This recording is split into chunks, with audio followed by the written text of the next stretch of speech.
Caress of Steel is the third studio album by Canadian rock band Rush, released in 1975.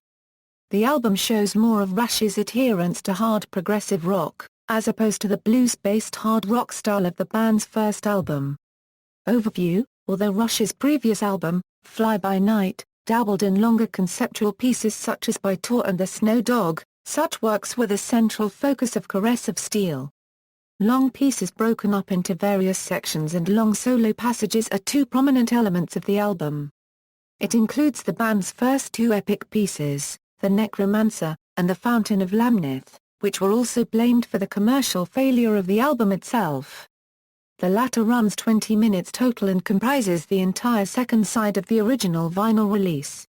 The album cover for Caress of Steel was intended to be printed in a silver color to give it a steel appearance. A printing error resulted in giving the album cover a copper color. The error was not corrected on subsequent printings of the album.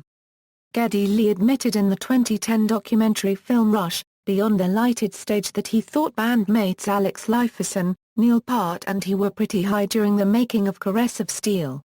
Some cassette printings of the album altered its intended track listing, specifically switching the Didacts and Naupitz movement of The Fountain of Lamnith with I Think I'm Going Bald. In addition, the other movements of The Fountain of Lamnith are listed as separate songs. Reception: although the band initially had high hopes for Caress of Steel, it sold fewer copies than Fly By Night and was considered a disappointment by the record company. The album eventually became known as one of Rush's most obscure and overlooked recordings, consequently being considered underrated by fans. Caress of Steel did not attain gold certification in the United States until December 1993, nearly 2 decades after its release. It remains one of the few Rush albums to not go platinum in the U.S., due to poor sales, low concert attendance and overall media indifference. The 1975-76 tour supporting Caress of Steel became known by the band as the Down the Tubes Tour. Given that and record company pressure to record more accessible, radio-friendly material similar to their first album Something Lee, Lifeson and Peart were unwilling to do the trio feared that the end of the group was near.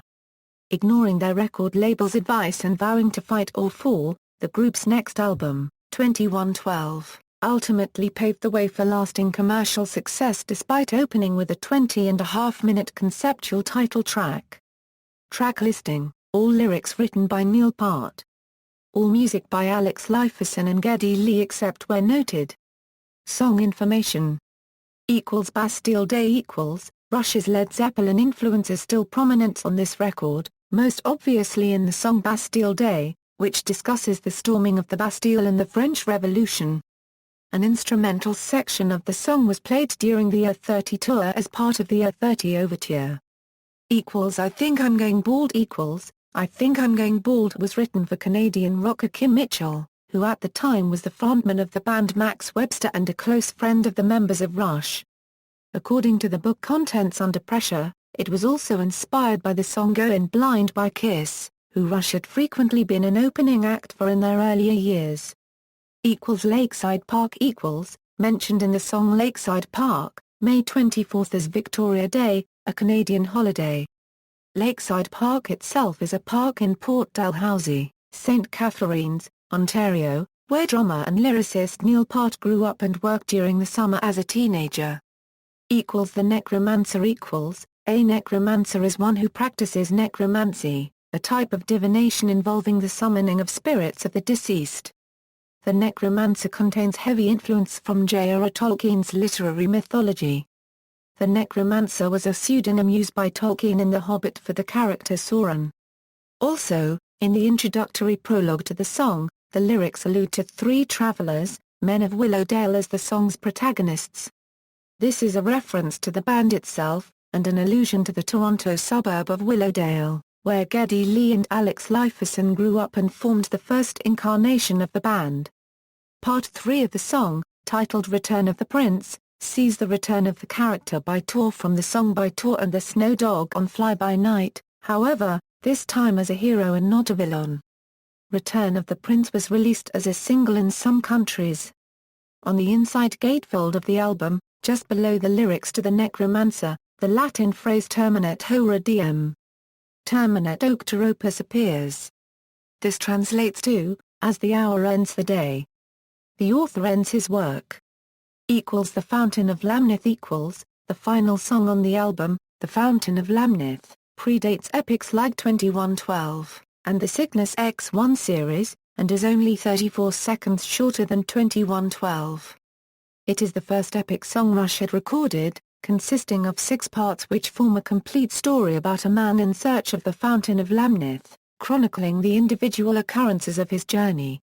Didacts and Narpits. Regarding Didacts and Narpits, in the October 1991 news release from the Rush Backstage Club, Neil Peart said, "Okay, I may have answered this before, but if not, the shouted words in that song represent an argument between our hero and the Didacts and Narpits, teachers and parents.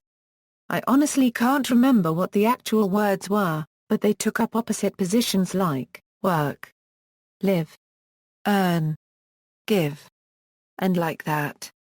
A didact is a teacher. Narpit is an anagram of parent."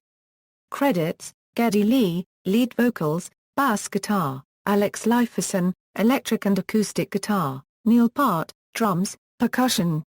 Production: produced by Rush and Terry Brown, engineered by Terry Brown, arrangements by Rush and Terry Brown, recorded and mixed at Toronto Sound Studios, Toronto, Canada. Art direction, AGI. Graphics by Hugh Sim. Sales certifications. Charts, album, Billboard. Singles. Remaster details: a remaster was issued in 1997. The tray is a picture of the Starwood Man painting with the Rush remasters printed in all capital letters just to the left. All remasters from Rush through Permanent Waves are like this. The remaster adds the album's back cover and gatefold to the packaging, which was not included on the original CD. Caress of Steel was remastered again in 2011 by Andy Van Dett for the Sector box sets, which re-released all of Rush's Mercury-era albums. Caress of Steel is included in the Sector 1 set. Caress of Steel was remastered for vinyl in 2015 as a part of the official 12 months of Rush promotion. The high-definition master prepared for this release was also made available for purchase in 24-bit/96 kHz and 24-bit/192 kHz formats, at several high-resolution audio online music stores. These masters have significantly less dynamic range compression than the 1997 remasters and the Sector remasters by Andy Van Dett. References